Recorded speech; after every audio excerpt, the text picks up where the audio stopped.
मुझे दोनों डिमांड में बोलने का अवसर दिया, इसके लिए तहे दिल से धन्यवाद। सभापति महोदय, इस देश में, इस प्रदेश में और इस बजट के अंदर हमारा दलितों का, पिछड़ों का, आदिवासियों की क्या स्थिति है, ये हम लोग ही महसूस कर सकते हैं। ये बड़े लोग महसूस नहीं कर सकते, तो हमारे में सही किसी भी क्षेत्र में होगा तो वही महसूस कर सकते हैं।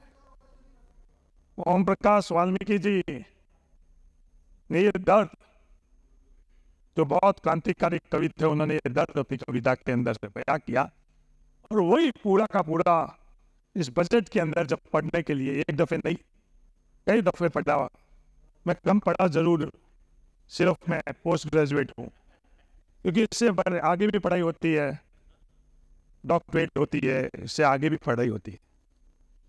उन्होंने अपनी ये बात रखी, वो इस बजट के अंदर जो भी इस बजट को पढ़ेगा वो महसूस करेगा।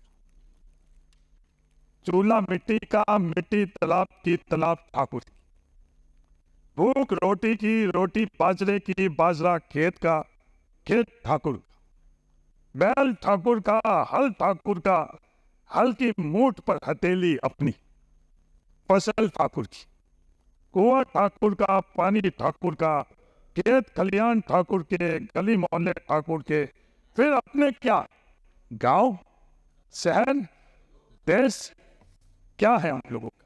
इस बजट के अंदर कुछ भी नहीं है, सब कुछ ठाकुर।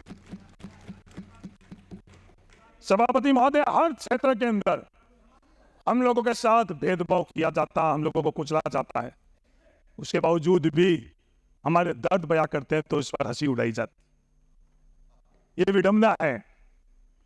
किसी भी क्षेत्र में आप अगर संसाधन की गणना निष्पक्ष तौर पर करें, जो दुनिया की सबसे विश्वसनीय संसाधन की गणना करने वाले फोर्ब्स, उन्होंने जब भारत के अंदर संसाधन की गणना करी तो मिलियनर्स के अंदर 2013 के अंदर जब उच्च जाति वालों के पूरे संसाधन में 80.3% उन लोगों का है, और पिछड़ों का कितना, 17.8%। 5 वर्ष बाद 2019 के अंदर वो बराबर होने की जगह वो और बढ़ा, 81%, 4% उन ऊंची जातियों वालों का, और जो पिछड़े वालों का 15.2%।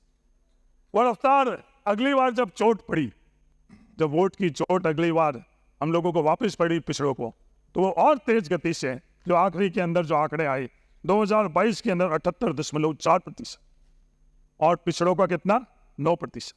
80% से 88% का सफर पिछले 5-7 सालों के अंदर, और हम लोगों को क्या, ओबीसी पिछड़ों का क्या, 17.8%। सब किसका, ठाकुर। नौकरियों में क्या हालात, किसी भी संदर्भ में नौकरियों की अगर गणना करें, नौकरियों के अंदर वो की वो हालात, रोस्टर के नाम पर क्या खेला खेला जाता है। बड़े बड़े वकीलों को खड़ा कर न्यायपालिका के माध्यम से हम लोगों को अगर कहीं हम लोग राहत लेना चाहते तो हम लोगों को नहीं मिलता। कहीं भी आप देख लो, किसी भी नौकरी में देख लो, मेरे से पूर्व वक्ता ने जब किसी और जगह से बात करी शुरू के अंदर तो उनकी बात अलग थी, क्योंकि वो दिमाग से थी। अंत के अंदर उन्होंने बात दिल से करी, तो अंत के 2-3 मिनट इन्होंने पूरी की पूरी हकीकत बयां की। जो RUH के अंदर जो नौकरियां निकाली गई, उसमें क्या हालात कर रखे। कुल जो पद थे 148, उसके अंदर ओबीसी के सिर्फ 17, SC के सिर्फ 4, ST के सिर्फ 4, और NBC के 0। ये हर नौकरी के अंदर ये चीज हो रही। कहीं भी आप देख लो, निष्पक्ष तौर के ऊपर दैनिक भास्कर ने जब इसकी आकलन किया तो उन्होंने खुद ने अपने अखबार के अंदर 16/7 के अंदर के 18 मुख्य विशेष और SC ST के वर्ग की कुल 134 पद हुए कम आरक्षण नियमों की नहीं की गई पालना। हर बार ये हुआ। माइनिंग इंजीनियर के अंदर भी जब विज्ञप्ति देखी तो 67 पद होने चाहिए, 67 पद के जगह ओबीसी को सिर्फ 20 पद। ये अहंकार नहीं रखोगा, कहीं कमी हो गई है, गलती हो गई। तो मेरी सरकार से ये निवेदन है कि सरकार में बैठे वालों से भी ये निवेदन है, आप आवाज उठाओ। हम लोग भी सरकार में तजवीज़ आवाज उठाई, और वो आवाज उठाने के बाद में वनपाल की भर्ती के अंदर जब सही रोस्टर नहीं था उसमें संशोधन कर कर वापस सही रोस्टर कर कर और उसके अंदर भर्तियों के अंदर वापस संशोधित भर्ती निकाली गई। सिर्फ वनपाल की बात नहीं है, वनपाल की जो प्रथम विज्ञप्ति थी और बाद में भी वो आप देख लो, आरपीएससी के अंदर देख लो, जो 2022 वाली आरपीएससी की थी उसमें शून्य और उसको वापस संशोधित करा कर करा। तो मेरा नम्र निवेदन है कि जो ये रोस्टर के नाम पर सभापति महोदय इस व्यवस्था के ऊपर इतनी बड़ी प्रहार कोई नहीं कर सकता जो रोस्टर आज राजस्थान के अंदर नहीं बना हुआ है। बड़े गरूर से ये बोल रहे थे लैंड बैंक बनाएंगे, पूंजी लाएंगे, जो मल्टीनेशनल कंपनीज हैं उन लोगों के लिए, सोलर के लिए, उनके लिए तो जमीन चिन्हित कर कर एक एक इंच जमीन चिन्हित हो रही है, पर जो नौकरी के अंदर जो रोस्टर बनाने के संदर्भ के अंदर इतनी बड़ी फौज सरकारी कर्मचारियों के सरकार के अंदर है, उसके बाद भी संविदाओं के अंदर, उसके बाद एडवाइजर के नाम पर कितने लोग लेकर आए, पर ये रोस्टर आज भी राजस्थान सरकार का नहीं बना हुआ और इसकी चोट सिर्फ और सिर्फ किसको, पिछड़ों को, एससी को, एसटी को और एनबीसी। सभापति महोदय, और तो और जो पहले व्यवस्था हुआ करती थी रिमार्क्स की कि कोई भी भर्ती होती थी उसके बाद में उसका किस वर्ग से है उस वर्ग के लिए अनिवार्य तौर के ऊपर था और यह कोई सरकारी फैसला नहीं था। ये सुप्रीम कोर्ट ने आर के सबरवाल बनाम स्टेट ऑफ पंजाब व यूनियन ऑफ इंडिया के 10/2/1995 के अंदर ये फैसला किया था कि आपको वर्ग को अंकित करना जरूरी है। पर सभापति महोदय, इस प्रदेश का दुर्भाग्य है क्योंकि कोई आवाज नहीं उठा रहा है, सब लोग लगे हुए हैं पता नहीं अलोकतांत्रिक ढंग से जो कैबिनेट की जगह किसकी सरकार, कि ये ठाकुर का मामला है, यही मैं कहना चाह रहा हूं। और 2000 आज के समय के अंदर 2021 के अंदर कैटेगरी नहीं लिखी गई है, 21 के साथ न्याय का मंशा क्या है, ये आदेश के अंदर जो हम लोगों का हक है, किसी ने भीख नहीं दी है, सुप्रीम कोर्ट के आदेश से सरकारी हक हम लोगों का, और आप लोगों ने वो हक छीना, ये हक छीन नहीं सकते आप, इसको संशोधन करवाओ। सभापति महोदय, जो एसआई की 2021 के अंदर है, उसी प्रकार 2021 के अंदर भी इन्होंने उसके आगे नहीं उल्लेखित करा। इनकी मंशा क्या है, मैं ये जानना चाहता हूं, जब जवाब दें इनकी मंशा क्या है। मैं आरोप लगा रहा हूं कि इनकी मंशा सही नहीं है, अगर मेरा आरोप, मैं चाहता हूं कि आरोप गलत सिद्ध हुई और ये इसके ऊपर जो कैटेगरी लिखे है उसकी तरह से करें। सभापति महोदय, कॉलेज शिक्षा के अंदर सरकार तो कैबिनेट की होती है, तो कैबिनेट की जगह इन्होंने सरकार किसी एक व्यक्ति की बना दी, चलो व्यक्ति की बना दी, और वो व्यक्ति जो मुख्यमंत्री है वो क्या कह रहे हैं कि 65 वर्ष उम्र की जाएगी। वो 65 वर्ष कॉलेज लेक्चर की उम्र करने से किसको नुकसान, वो अच्छी तरह से ये जानते हैं वो नुकसान किसी को है, वो आरक्षित वर्ग को है, वो नुकसान ओबीसी को है, वो नुकसान एससी को, वो नुकसान एसटी, वो नुकसान युवाओं को है, हर तरह का नुकसान। उसके बावजूद भी उनकी मंशा क्या है वो प्रदेश आज जान चुका 6 महीनों के अंदर। इस सोच के कारण आज 65 वर्ष की बात कर रहे हैं। सभापति महोदय, सिर्फ नौकरियों के संदर्भ में नहीं, कहीं भी किसी भी क्षेत्र के अंदर आप जाओ, ये अन्याय उसी प्रकार का रहेगा। सभापति महोदय, मेरे बड़े विद्वान, मेरे पड़ोस के विधायक और के सम्मानित विधायक ने कहा कि मैंने बजट नहीं पढ़ा, 10 बार बजट पढ़ने के बावजूद भी बजट नहीं पढ़ पाया, तो हाँ, लानी से आने वाला व्यक्ति हूँ, बजट नहीं पढ़ पा रहा, ये मेरे ज्ञान के अंदर कुछ कमी है। उन्होंने ये बात का उल्लेख किया सभापति महोदय, इस बजट के अंदर बहुत कुछ मिला है, बहुत कुछ उन्होंने वो श्रेणियां भी बताई। 2,90,000 करोड़ इस प्रदेश को मिल रहे हैं, उन्होंने 3-4 श्रेणियां बताई। अनुसूचित जाति में अनुसूचित जनजाति के विकास के लिए 1500 करोड़ उन्होंने वो श्रेणी बताई। वंचित वर्ग आबादी के आधारभूत संरचनाओं के लिए 200 करोड़, टीएसपी एरिया के लिए 75 करोड़, एससी एसटी ओबीसी सफाई कर्मचारी अल्पसंख्यक समुदाय के लिए 100 करोड़। सभापति महोदय, मेरी तो पोस्ट ग्रेजुएशन सिर्फ इकोनॉमिक्स में है, तो मेरे को इतनी ज्यादा अगर इसमें गणना में कमी आ गई है तो वो बता देना, या पूरी की पूरी जब गणना की जाती है, गिनती की जाती है, तो 1875 करोड़, 2,90,000 करोड़ के अंदर 1875। और ये मैं नहीं कह रहा हूं, इन्होंने खुद ने ये बात करी, और ये पूरी की पूरी कितने प्रतिशत हुई, 0.64%, पूरी की पूरी इन्होंने 0.64% करी। सभापति महोदय, ये हर क्षेत्र के अंदर ये अन्याय कर रहे हैं। सभापति महोदय, इन्होंने क्या क्या किया? इन्होंने जो स्कूटी के लिए योजनाओं की घोषणा इस बजट के अंदर करी, सबके लिए करी, पर पता नहीं वोट लेते वक्त तो आपको ओबीसी नजर आते हैं। इन स्कूटी के अंदर एक वर्ग जिसको वंचित रखा है, इस स्कूटी योजना के अंदर वो ओबीसी वर्ग के लिए रखा है। मेरा नम्र निवेदन है, जब जवाब दे मंत्री महोदय आपके अधिकार क्षेत्र के अंदर है, इस जवाब के अंदर आप इस ओबीसी को भी जोड़ो। मेरा आपसे नम्र निवेदन है, क्योंकि ये लोग तो इनकी बात, इनकी भाषा, इनका अहंकार, ये सब तो अलग ही है। मैं इनके लिए क्या कहूँ? बेशक नफरतों के बीच बोलते हैं वो हर बार, हम मोहब्बत के फूल खिलाकर देंगे उन्हें करार। उनकी चालों से रुकती नहीं हमारी राहें, हम तो सच की रोशनी में जलते हैं वाले। अपनी जुबान से जहर उगलते हैं वो, हम अपने लफ्ज़ों से उन्हें देंगे सुकून और सुख।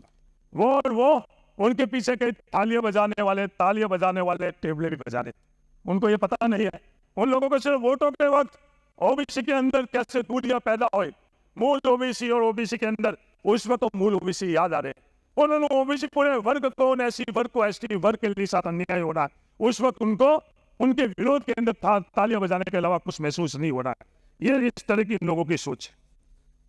सभापति महोदय, हम लोगों के यहाँ एक जब औद्योगिक क्रांति आई, औद्योगिक क्रांति के वक्त के अंदर मजदूर एक वर्ग और श्रेणी हुआ है, दुनिया के अंदर आई, और मैनचेस्टर के अंदर उनके साथ जो अन्याय हो रहा था उसके खिलाफ बड़े आंदोलन हुए और कानून बने। इस नया दौर के अंदर एक नया वर्ग आया है, जिस नए वर्ग को गिग वर्कर कहते हैं, और उनकी संख्या कम नहीं है, 77 लाख के करीब अंदाजन इस सर्वे हुए जब इस देश के अंदर है। ये गिग वर्कर है कौन? जो हम लोगों के परिवार के लोग इन गिग वर्कर के माध्यम से जो डिलीवरी देते हैं। दुनिया की बड़ी से बड़ी ब्रांड अमेजन जैसे के लिए भी अगर कोई रीढ़ की हड्डी है तो ये गिग वर्कर है। ये गिग वर्कर हम लोगों को सामान पहुंचाते हैं। गिग वर्कर, उनके अलावा जो उबर, ओला जैसे दुनिया की बहुत बड़ी एमएनसीज है, उनके अंदर जो ड्राइवर लोग हैं वो भी इन गिग वर्कर के अंदर शामिल होते हैं। इस देश के अंदर सबसे पहले उन लोगों के लिए चर्चा करी, चिंता जाहिर करी, उन लोगों की आवाज बनकर उभरे, उनका नाम राहुल गांधी। भारत जोड़ो यात्रा के दरमियान जब राजस्थान के अंदर राहुल गांधी जी आई तो उनसे संवाद किया राजस्थान सरकार, हम लोगों को कहा कि इस गिग वर्कर के संबंध के अंदर कुछ कार्य करो, और राजस्थान सरकार ने Rajasthan platform west gig workers registration and welfare कानून बनाया। और जिस गिग वर्कर्स के साथ आज अन्याय हो रहा है, सभापति महोदय, एक खेल अलग ही है। मजदूर को हक नहीं मिले उसके लिए सब लोग, पूरा तंत्र एकजुट हो जाता है। इस मजदूर को मजदूर नहीं, इस मजदूर को ये बड़े एमएनसी, बड़े पूंजीपति क्या कहते हैं, ये हमारे पार्टनर है, और उनको पार्टनर बनाने की मंशा से नहीं, वो पार्टनर उनके हक और अधिकार दबाने के लिए उनको पार्टनर बना कर, और मजदूर को जो अधिकार, वो मजदूर को अधिकार नहीं मिल रहा है। जो न्यूनतम वेतन उन लोगों को मिलनी चाहिए वो न्यूनतम वेतन नहीं मिल रहा है। जो न्यूनतम सामाजिक सुरक्षा उनको मिलना है वो न्यूनतम सामाजिक सुरक्षा उनको नहीं मिल रही। ये तमाम हक और अधिकार छीनने के लिए इस तरह के नियम और कानून बने हुए हैं। मेरा निवेदन है सरकार के अंदर, मंत्री महोदय आप जवाब दो। उस वक्त इन जो गिग वर्कर है, हमारे परिवार के गिग वर्कर है, इन गिग वर्कर्स के लिए कानून बनाकर इनको हम लोग इनकी पहचान के साथ साथ इनको अधिकार कैसे देंगे, उसकी घोषणा आज सदन के अंदर करो, जिससे आज लाखों जो गिग वर्कर राजस्थान के अंदर हैं उनको अधिकारों को हम लोग सिंह करें। सभापति महोदय, मैंने आज सुबह भी निवेदन किया था सिलिकोसिस के संदर्भ में। सिलिकोसिस के संदर्भ में क्यों नहीं आवाज उठती है? क्योंकि 90, 95, 99% वो किस वर्ग से आते हैं? वो पिछड़ों से आते हैं, वो दलितों से आते हैं, वो आदिवासियों से आते हैं। इन बड़े बड़े पूंजीपतियों के वहां से नहीं आते हैं। वो आज बातें होती है डीएमएफडी फंड के लिए, उस गरीब की क्या स्थिति है?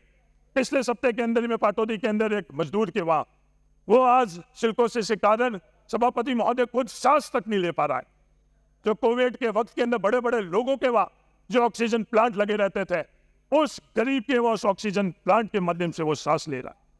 उसका बुजुर्ग बाप, 85 साल का बुजुर्ग बाप, उसके परिवार, उसके 2 बेटी, उसकी पत्नी और उसकी माँ को 2 वक्त की रोटी कैसे मिले, उसका भरण पालन करने के लिए वो मजदूर का बाप 85 साल का उस घर के अंदर नहीं था।